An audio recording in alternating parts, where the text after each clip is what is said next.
জামাই কোটার বুদ্ধিজীবীর বড় চিন্তা ছিল যে জামাতের অর্থমন্ত্রী কে হবে। জামাত ইসলাম যদি সরকারে আসে তাতে অর্থমন্ত্রী কে হবে? তাদের কোনো প্রিপারেশন নাই। কিন্তু বিএনপি নিজেরই মন্ত্রী বানানোর লোক ছিল না। আমি একটা এপিসোড করেছিলাম কেমন হইলো তারেক রহমানের মন্ত্রিসভা, মনে আছে না? ওইখানে একটা ছড়া বলেছিলাম, সুকুমার রায়ের ছড়া। তারেক রহমানের মন্ত্রিসভার সাথে মিল আছে, শুনবেন আবার যদি না শুনে থাকেন শোনেন। এডিটর সাহেব শোনান একটু। তো বিএনপি মন্ত্রিসভায় এমন সব রত্ন আছে, হে বিএনপি সোয়াবিন পার্টি ভান্ডারে তব বিবিধ রতন, কারে ছাইরা কারে ধরি।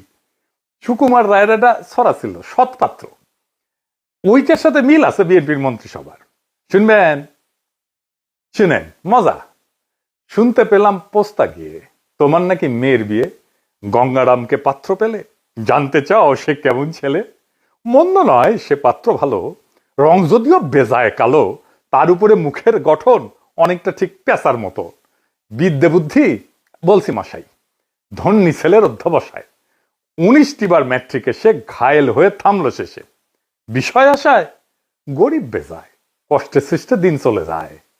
মানুষ তো নয় ভাইগুলো তার, একটা পাগল একটা গোয়ার, আরেকটি সে তৈরি ছেলে, জাল করে নোট গেছেন জেলে। কনিষ্ঠটির তবলা বাজায়, যাত্রা দলে 5 টাকা পায়।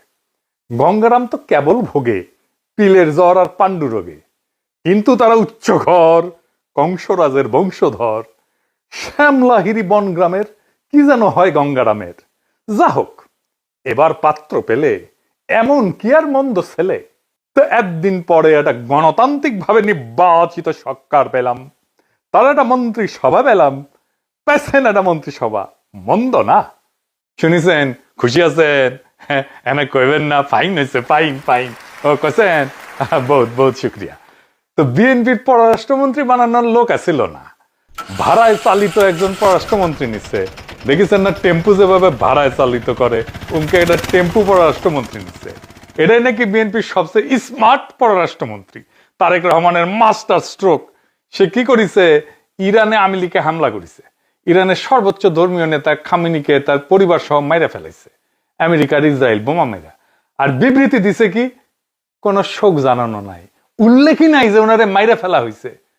সকল আন্তর্জাতিক রীতি নিয়ম নীতি ভঙ্গ কইরা। উল্লেখ নাই যে ইরানে বোমা ফেলা হইতেছে বৃষ্টির মতো, এবং বোমা ফেলা শুরু করছে আমেরিকা আর ইসরায়েল। ফুন্দের আলো রুটি যাইয়া বয়ান দেয়, তাদের নাকি বিদেশিরা কয় আর লজ্জায় নাকি মাথা কাটা যায়। শুনেন। প্রথম আলো এবং ডেইলি স্টারের উপরে আক্রমণ, এই ধরনের আক্রমণ আমরা আগে দেখিনি। এটা ছিল স্বাধীন গণমাধ্যমের ওপর একটা আক্রমণ। প্রথম আলো এবং ডেইলি স্টারের ঘটনায় আমাকে স্থানীয় কূটনৈতিক মহলে এবং বিদেশে কথা শুনতে হয়েছে। মাননীয় স্বরাষ্ট্রমন্ত্রী যে কথাটি বললেন, আমাদের মাথা হেঁট হয়ে গেছে।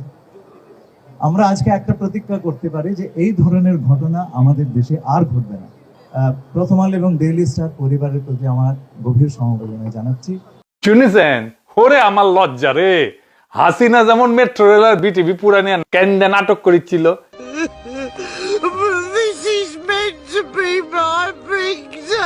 এরা ফুন্দের আলো আর ডিল রিস্টার নিয়া ওই একই নাটক করিচ্ছে। নাটক কম করো প্রিয়। মিল আছে না? এরা দেশের উপরে নির্বিচারে বোমা ফেলতেছে, বাচ্চাদের স্কুলে বোমা ফেলে, মাসুম বাচ্চাদেরকে মেরে ফেলতেছে, সর্বোচ্চ নেতাদের মেরে ফেলতেছে। তার উপরে বোমা মারা শুরু করছে আমেরিকার ইসরায়েল। আর বাংলাদেশের পররাষ্ট্র মন্ত্রণালয় বিবৃতি দেয়, তাদের এইসবের কোনো উল্লেখ নাই। এমনকি নিহত নেতার জন্য কোনো শোক নাই। আমেরিকা যে ভাষায় বিবৃতি দিছে, ইসরায়েল যে ভাষায় বিবৃতি দিছে, ইন্ডিয়া যে ভাষায় বিবৃতি দিছে, ঠিক একই ভাষায় বিবৃতি দিছে এই পররাষ্ট্র মন্ত্রণালয়, তারেক রহমানের পররাষ্ট্র মন্ত্রণালয়, খলিলুর রহমানের পররাষ্ট্র মন্ত্রণালয়। আমরা ওই বিবৃতিতে জালেমের কণ্ঠস্বর শুনি, ওই বিবৃতিতে ফেরাউনের কণ্ঠস্বর শুনি, ওই বিবৃতিতে আমরা নমরুদের কণ্ঠস্বর শুনি। নিউ এজেন্ট নুরুল কবির নাকে রুমাল চেপে বিএনপি ভোট দিছিল, শোনেন নাই? শোনেন আবার। এই দেশের বহু মানুষ নাকে রুমাল দিয়ে বিএনপিকে ভোট দিয়েছে। নাকে রুমাল দিয়ে কেন? ওই ধানের শীষ দেখলে তার চাঁদাবাজির দুর্গন্ধ তার নাকে আসে। এই নাকে রুমাল দিয়ে দিয়েছে জামাত ইসলামের হাত থেকে বাঁচবার জন্য। শুনেছেন? সেই নুরুল কবির এইটাও সইতে না পেরা ইংরেজির স্ট্যাটাস মারিছে। ইংরেজি যেহেতু কইছে ঠিকই কইছে, তাই না? তো কইছেটা কি? বাংলায় কই লিখেছে, বাংলাদেশের পররাষ্ট্র মন্ত্রণালয় এবং তার সম্প্রসারণ হিসাবে বাংলাদেশ জাতীয়তাবাদী দল বিএনপি ইরানের বিরুদ্ধে আমেরিকা ইসরায়েলের অবৈধ আগ্রাসী যুদ্ধের বিষয়ে দেশের মানুষের অনুভূতিকে প্রতিনিধিত্ব করতে সম্পূর্ণভাবে ব্যর্থ হয়েছে। যেখানে এটা স্পষ্টভাবে সন্ত্রাসী হামলা ছিল, সেখানে পররাষ্ট্র মন্ত্রণালয়ের বিবৃতিতে শুধু আমেরিকা ইসরায়েলের অপরাধের নিন্দা জানাতেই ব্যর্থ হয়নি, বরং অপরাধী জুটির নামও উল্লেখ করা হয়নি। এর চেয়ে আশ্চর্যের বিষয় হলো, বিশ্বের মানুষ এমনকি আমেরিকার গণতান্ত্রিক মনোভাবাপন্ন অংশের লোকজনও যখন ইরানের উপরে হত্যাযজ্ঞের বিরুদ্ধে প্রতিবাদ করছে, তখন বাংলাদেশের পররাষ্ট্র মন্ত্রণালয় উল্টো উপসাগরীয় অঞ্চলে মার্কিন সামরিক ঘাঁটি লক্ষ্যবস্তু করার জন্য ইরানকে সমালোচনা করছে। এটি আমাদের জন্য, বাংলাদেশের জনগণের জন্য অপমানজনক। এটি রাষ্ট্রের এক নৈতিক ব্যর্থতা, অগ্রহণযোগ্য, সম্পূর্ণ অগ্রহণযোগ্য। খুবই ভালো লিখেছেন উনি, উনারা ধন্যবাদ। উনি এখন হুশে আসিছেন। কেন নুরুল কবির ভাই, আপনার ভাষায় তো মোনাফেক জামাত ক্ষমতায় আসেনি, মানে নেন, এটাও মানতে পারতেছেন না কেন? এটা বুঝতে পারেননি কেন এটা ঘটবে? এত সিনিয়র মানুষ, বাম রাজনীতি করে আসছেন, আপনি এটা বুঝতে পারেননি এটা ঘটবে? চান্দাবাদী, ধান্দাবাদী, সন্ত্রাস, ধর্ষণের গন্ধ নাকে রুমাল চেপে সহ্য করে ভোট দিচ্ছেন এই বিএনপি রে। জামাতের বিরুদ্ধে নিরন্তর ঘৃণা উৎপাদন করে গেছেন, নাকে রুমাল চেপে এই গন্ধও নেন, এটা নিতে পারতেছেন না কেন? এই জিনিস আরো আসবে, এটা বুঝতে পারেননি এত বড় বাম হইয়া, এত দিনের এত পুরানা বাম হইয়া, এত সিনিয়র মানুষ হইয়া এটা বুঝতে পারেননি। এ দায় কার? এভাবে তো বাংলাদেশকে আপনারাই বারবার গাড্ডায় ফেলাইছেন। হাসিনা তো বাংলাদেশকে বাপের তালুক মনে করে শাসন করতো বাংলাদেশকে। খলিলুর রহমানরা বাংলাদেশকে আমেরিকা, ইসরায়েল আর ইন্ডিয়ার দাস বানায় তারপর বিদায় নেবে। আমি বিশ্ব স্বাস্থ্য সংস্থার একটা জেনারেল অ্যাসেম্বলিতে পার্টিসিপেট করেছিলাম মেলা আগে। তো একটা সেশন ছিল জেনেরিক ড্রাগ নিয়ে। ওইখানে আমেরিকার যে পজিশন, এটা আমেরিকা ডিফেন্ড করতেছে না, কিন্তু চুপ করে বসে আছে আমেরিকানরা। চিল্লাইতেছে নাইজেরিয়ার প্রতিনিধি, নাইজেরিয়ার স্বাস্থ্যমন্ত্রী। তো আমেরিকান এরকম খলিলুর রহমানের মতো মাউথপিস বানায় রাখে বিভিন্ন জায়গায়, বিভিন্ন দেশে। খালি তো দোস্ত অজিত দেওয়ালের দাওয়াত দিছে। দেখেন অজিত দেওয়াল আর খলিলুর রহমান মিলা কি তাণ্ডব চালায় বাংলাদেশে। এক রামে রক্ষা নাই, সুগ্রীব তার মিতা। হাসিনার সরকার তারেক রহমানের সরকারের চাইতে পররাষ্ট্রনীতিতে কয়েক গুণ ভালো ছিল। ইউক্রেনের টাইমে বিবৃতি দিছে না, ব্যালেন্স বিবৃতি দিছে না, পড়ে দেখেন। হাসিনার আমলে তো চীন, আমেরিকা, ইন্ডিয়া তারে ব্যালেন্স করে চলছে। ইন্ডিয়ার হেজিমনি ছিল, কিন্তু সে তো ব্যালেন্স করছে। চীন, ইন্ডিয়া, আমেরিকা ব্যালেন্স করছে না। এখন খলিলুর রহমান কি করবে?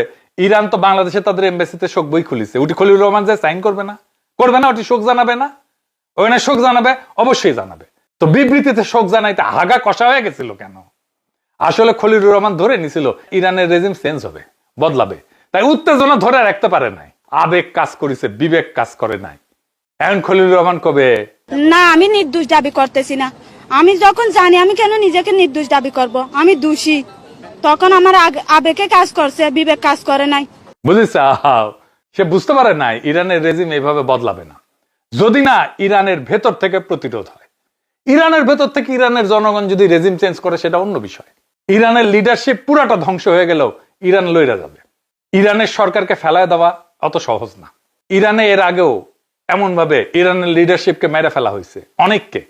ইরান পরে নাই, রেজিম চেঞ্জ হয় নাই, রেজিম বদলায় নাই।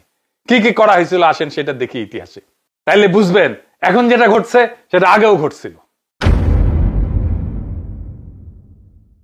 অনেকে বলতেছে ইরানের মধ্যে ইসরায়েলের গোয়েন্দা সংস্থা ঢুকিছে। হ্যাঁ, ঢুকিছে, এটা আজকের কথা না, অনেক আগে থেকেই ঢুকিছে।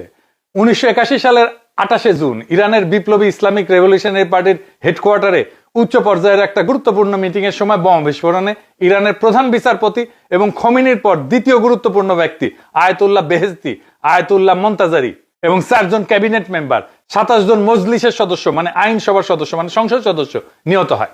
তার একদিন আগে 27শে জুন 1981 সালে আলী খামিনি মানে যিনি মারা গেছেন, উনি তখন রেভলিউশনারি গার্ডের সুপারভাইজার ছিলেন, ডেপুটি ডিফেন্স মিনিস্টার ছিলেন। উনি একটা বক্তৃতা দিতে যায়, টেপ রেকর্ডারের মধ্যে বোমা লুকায় রাখা হয়েছিল, সেটা বিস্ফোরিত হয়। সেই যাত্রা প্রাণে বেঁচে যায়, কিন্তু চিরস্থায়ীভাবে পঙ্গু হয়ে যান। ওনার কিন্তু ডান হাত চিরস্থায়ীভাবে প্যারালাইজড, ডান হাত নড়তো না। কিন্তু দেখেন ওই নিউজ দেখেন, উনি যে এইভাবে শহীদী মৃত্যুবরণ করছেন, শুধু ইরানে না সারা দুনিয়াতে উদ্দীপ্ত করছে, তার হিসাব নাই। মোহাম্মদ আলী রাজাই দ্বিতীয় রাষ্ট্রপতি ইরাক ইরান যুদ্ধের সময় 1981 সালে 30শে আগস্ট প্রধানমন্ত্রী অফিসে বোমা বিস্ফোরণে নিহত হন। মোহাম্মদ জাভেদ বাহনার তৎকালীন প্রধানমন্ত্রী একই হামলায় নিহত হন।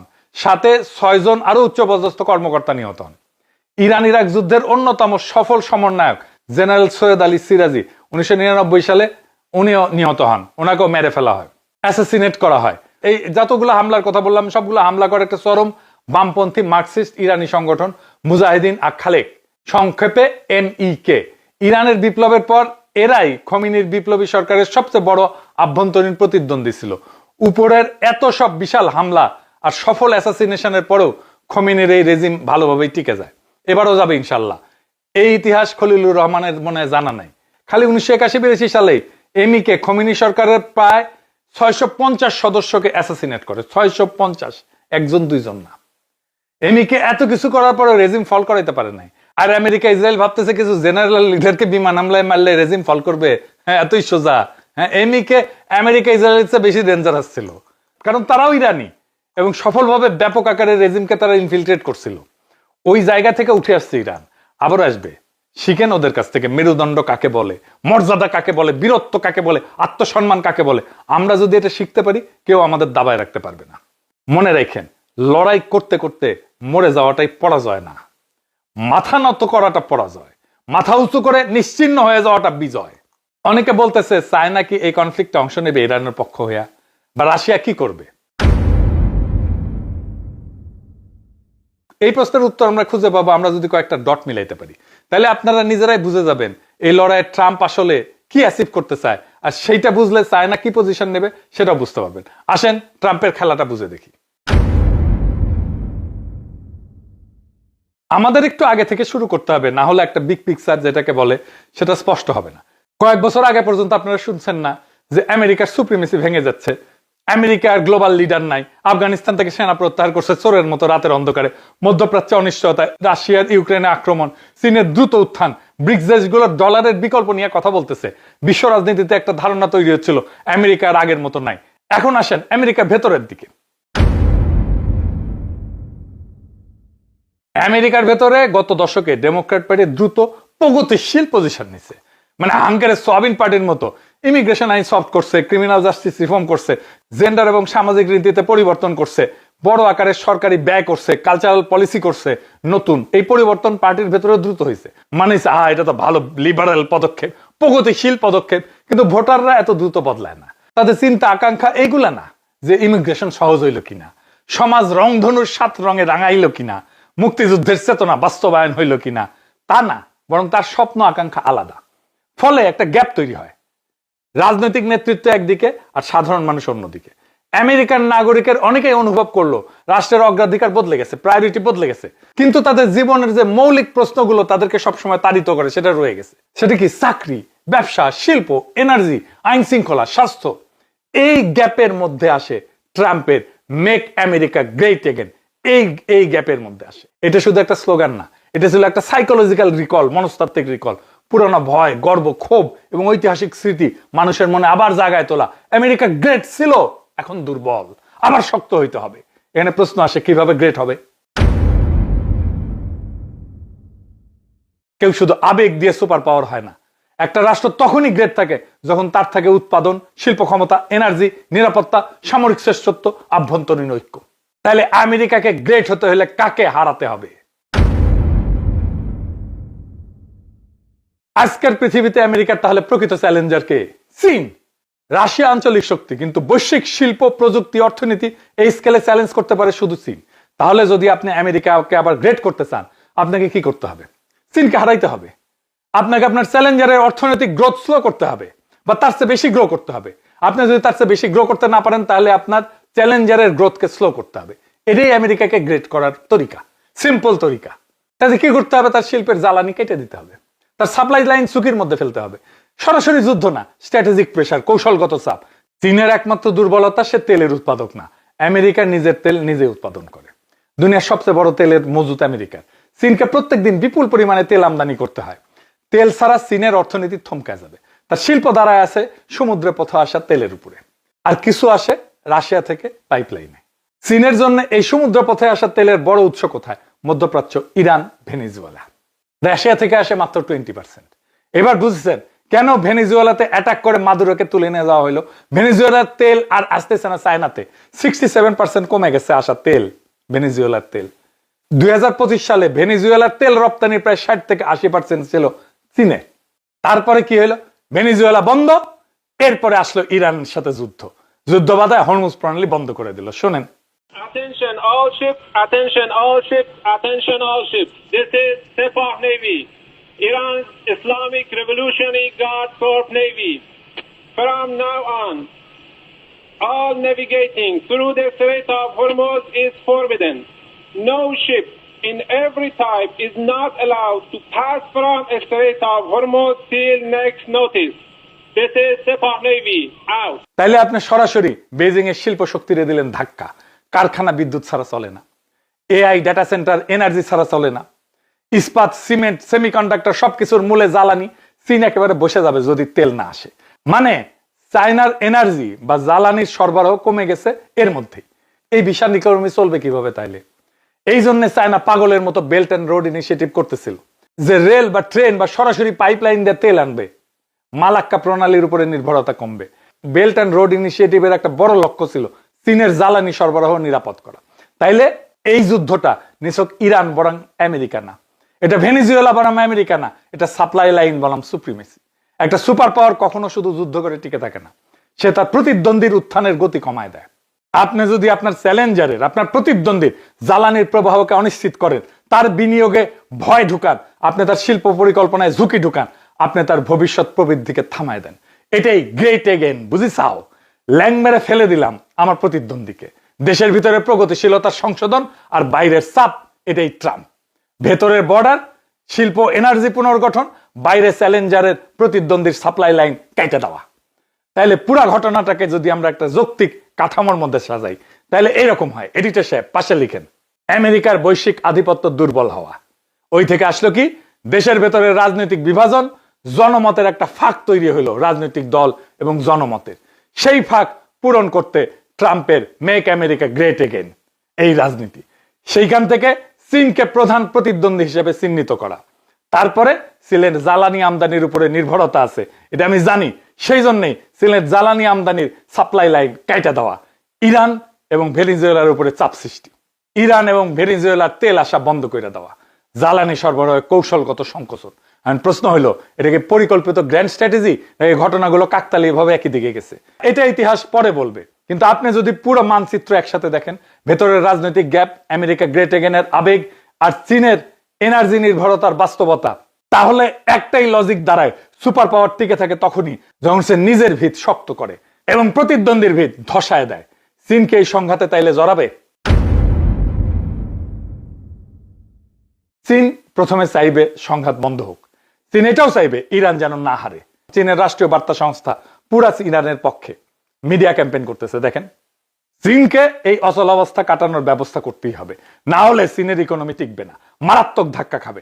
এই সংঘাত যদি 2 সপ্তাহের বেশি যায়, তাহলে গোটা দুনিয়ার ইকোনমি এই শক টের পাবে। শুধু চায়না না, ইউরোপ টের পাবে এই শক, বাংলাদেশ এই টের পাবে এই শক, বাংলাদেশ এর থেকে দূরে থাকবে না। তো শেষ কথা হইতেছে, চায়না কিছুতেই আমেরিকাকে হরমুজ প্রণালী নিয়ন্ত্রণ নিতে দিবে না। আগামী দিনগুলোতে দেখতে থাকেন আমেরিকা কিভাবে যুদ্ধক্ষেত্র থেকে পশ্চাৎপসরণ করে। আমেরিকার পিছু হটার অনেক উদাহরণ আছে, আর একটা দেখার জন্য তৈরি হন। খুব শীঘ্রই এটা শুরু হবে।